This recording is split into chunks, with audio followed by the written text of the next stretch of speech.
witch trials come about? One of the causes was King Philip's War. It was fought between 1675 and 1678. It was fought by Native Americans against English colonists and their newfound American allies. The war was the single greatest calamity to happen to Puritan New England. In less than a year, 12 towns were destroyed and many more damaged. 1/10 available for all military service died. More than half of New England's towns were attacked by Native American warriors. Many orphans were created, and they would play a role in the Salem witch trials. Many of these orphans witnessed their families being killed and suffered from trauma. Okay, the witch craze. Christians and those of other religions had a strong belief that the devil could give people power in return for their loyalty to harm others. A witchcraft craze occurred in Europe from the 1300s to the end of the 1600s.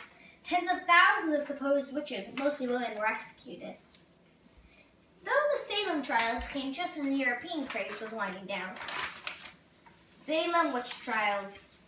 In January of 1692, Reverend Parris's daughter, Elizabeth, aged 9, and niece Abigail Williams, age 11, started having fits. They screamed, threw things, uttered peculiar sounds, and contorted themselves into strange positions. And the local doctor blamed the supernatural. Another girl, Anne Putnam, age 11, experienced similar episodes. On February 29th, under pressure from local judges, the girls blamed 3 women for afflicting them. Tituba, the Paris Caribbean slave, Sarah Good, a homeless woman, and Sarah Osborne, an elderly poor woman. All 3 women were arrested and interrogated for several days, starting on March 1st, 1692. Osborne claimed his innocence, as did Good, but Tituba confessed, "The devil came to me and bid me serve him." She described along with images of black dogs, red cats, yellow birds, and a black man who wanted her to sign his and a man who wanted her to sign his book. She admitted that she signed the book and said that there were several other witches looking to destroy Puritan New England. Once Salem's own witch craze began, many accusations of witchcraft followed for the next few months. When a person was accused of being a witch, they had no way out. If they didn't confess, that would be proof that they were not sorry for being a witch, still loyal to the devil, and they would be hanged. If they didn't confess, they would be jailed. It was a lose-lose scenario. 14 women were hanged and 5 men hanged, and 2 dogs. 14 women were hanged, 5 men were hanged, and 2 dogs were hanged. Yeah, the dogs were considered to be witches, familiars, like in league with the devil.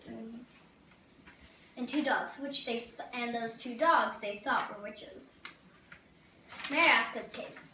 The wife of a local man was taken sick, and the witch finders were called from Salem to see if she was bewitched. A meeting was held, and people blindfolded. When MaryOsgood placed her hands on a woman, the woman fell into fits. As a result, MaryOsgood was arrested and accused of being a witch. After being put in prison, she confessed to being a witch. 3 months later, she took back her confession. She said she was frightened and was not a witch. Her husband and other people put up a petition to get the government to let her and other women accused of witchcraft be freed. By January 1693, the witch craze was ending. People realized that they had made a mistake, and the government retracted the accusations. MaryOsgood was freed. Governor Phillips declared the trials must stop because there was too great a possibility that innocent people were being put to death. MaryOsgood's husband died soon afterwards. Records say it was caused by grief over his wife's imprisonment. The Osgood.